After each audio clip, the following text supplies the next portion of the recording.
నమస్కారం. తీర్థయాత్ర కార్యక్రమానికి సుస్వాగతం. శ్రీ మహావిష్ణువు జగన్నాటక సూత్రధారి. అందుకే ధర్మ సంస్థాపనార్థమై యుగానికో అవతారం ధరించాడు. ఆయన దాల్చిన అవతారాలన్నీ విశిష్టావతారాలే. లోకోద్ధారకుడైన శ్రీ మహావిష్ణువు జనార్దనుడై దర్శనమిస్తున్న అపురూప క్షేత్రం గోదావరి తీరాన ఉన్న ధవళగిరి క్షేత్రం. అదే నేటి ధవళేశ్వరం. గోదావరి పుణ్యజలాల అభిషేకాలు స్వీకరిస్తూ భక్తజనులను అనుగ్రహిస్తున్న దేవదేవుడు శ్రీ జనార్దన స్వామి. తన ఇరు దేవేరులతో కలిసి కొండపై కొలువు తీరిన పురాతన ఆలయం శ్రీ లక్ష్మీ జనార్దన స్వామి వారి దేవాలయం. ఎంతో పురాణ ప్రాశస్త్యమున్న ఆ ఆలయ విశేషాలని నేటి తీర్థయాత్రలో వీక్షిద్దాం.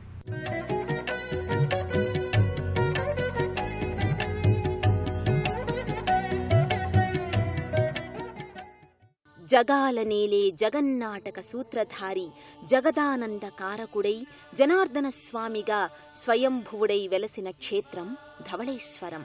ధవళేశ్వరానికి చేరుకున్న భక్తులను గోదావరి నదీమ తల్లి ఆహ్లాదకరమైన ప్రకృతి సోయగంతో ఆహ్వానిస్తుంది.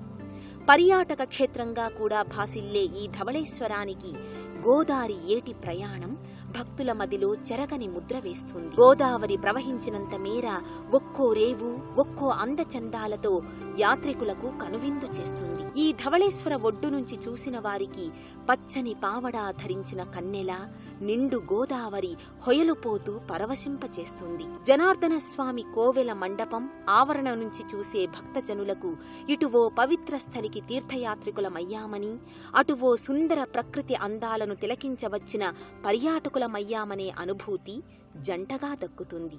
గోదారిపై పరచుకున్న ధవళేశ్వరం బ్యారేజీ జనార్దనుడికి సాష్టాంగపడిన భక్తుడు రెండు చేతులు కలిపి చాచిన దండ ప్రమాణంలా కనిపిస్తుంది.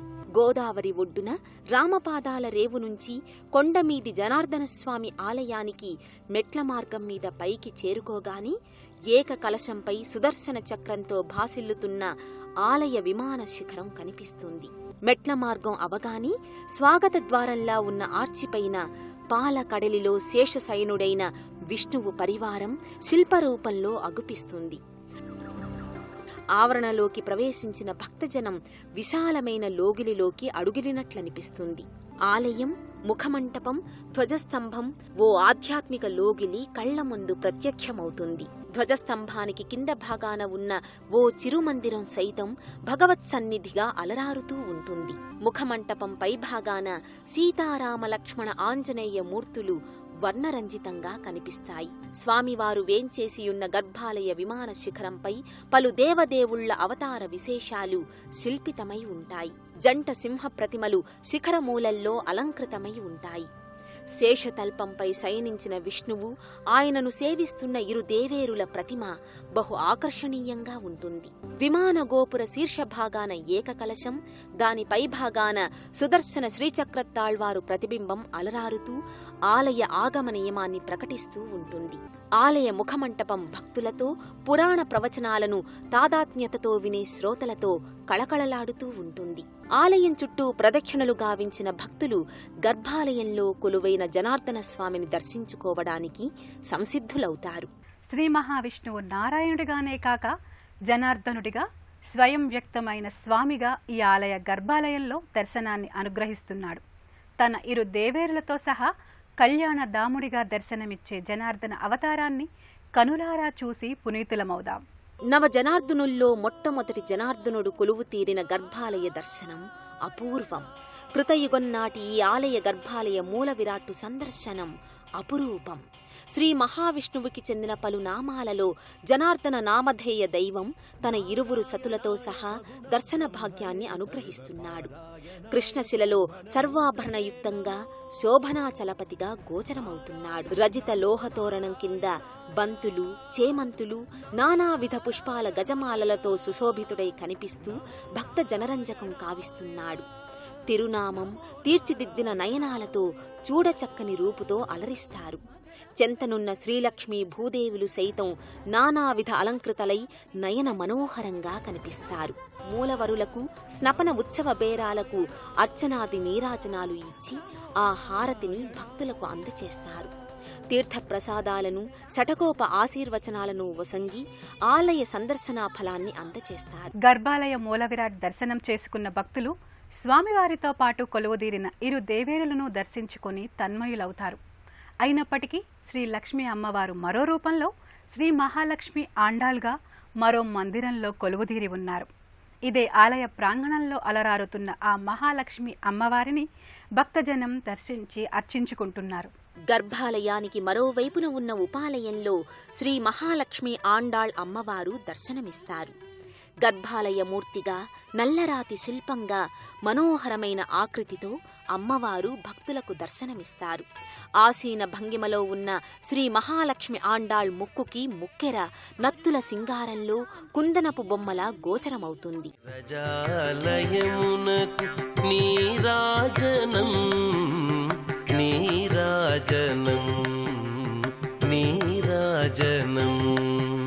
క్షీరాబ్ధికన్యకకు శ్రీ మహాలక్ష్మికి నీరజాలయమునకు పాదపీఠిన అమ్మవారి ఉత్సవమూర్తి కుంకుమ పూజలతో సంతుష్టురాలైనట్లు హావభావాలతో మరో చిరువిగ్రహం విరాజమానమై ఉంటాయి. అర్చనాది హారతులు తీర్థప్రసాదాలు స్వీకరించిన భక్తులు సంతుష్టానంద తరంగులవుతారు. శ్రీ లక్ష్మీ సమేత జనార్దన స్వామి కొలువైన ఈ క్షేత్రానికి క్షేత్రపాలకుడు ఆంజనేయ స్వామి. త్రేతాయుగావతారుడైన శ్రీరామునికి నమ్మిన బంటు అయిన హనుమంతుడు తన స్వామి మూల అవతారుడు శ్రీ మహావిష్ణువే కదా. అందుకేనేమో విష్ణావతార జనార్దనుని క్షేత్ర పాలకుడై ఇక్కడ కావలి కాస్తున్నాడు. రామపాదాల సాక్షిగా వెలసిన ఆ రామభక్త శిఖామణి దర్శనం చేసుకుందాం.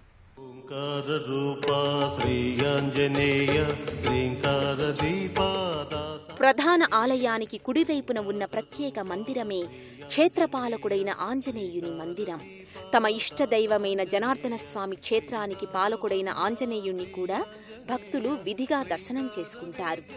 కరుణించవయ్య దాసాంజనేయ శ్రీ ఆంజనేయ దాసాంజనేయ శ్రీ ఆంజనేయ ఓంకార రూప శ్రీ ఆంజనేయ శ్రీకార దీప దాసాంజనేయ ఓంకార రూప శ్రీ ఆంజనేయ శ్రీకార దీప దాసాంజనేయ. జనార్దనుణ్ణి దర్శించవచ్చిన భక్తులు చేరినది రామపాదాల రేవుకే కదా. అందుకు ప్రతీక అయిన రామపాదాలను కూడా పూజించుకుని రామభక్త హనుమకు ప్రణతులు చెల్లించుకుంటారు భక్తులు. కర్పూర నీరాజనాలను భక్తులు తమ కళ్ళకద్దుకుని తీర్థప్రసాదాలను స్వీకరిస్తారు.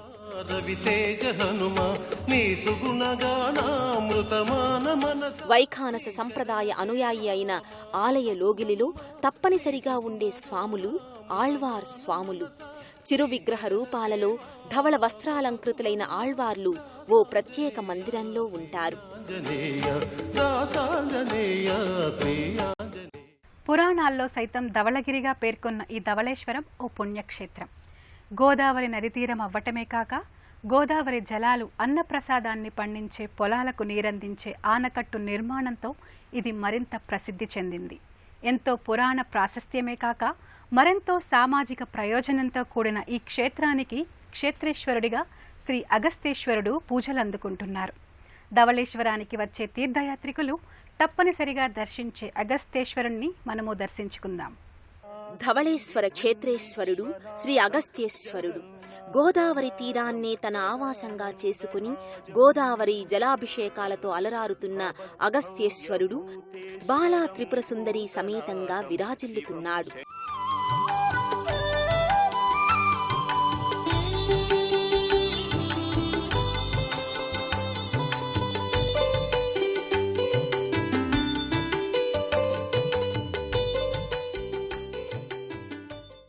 పదునాలుగు భువన బాండంబులకు సృష్టి స్థితిలయకారుల్లో స్థితికారుడైన శ్రీ మహావిష్ణువు జగద్రక్షకుడు.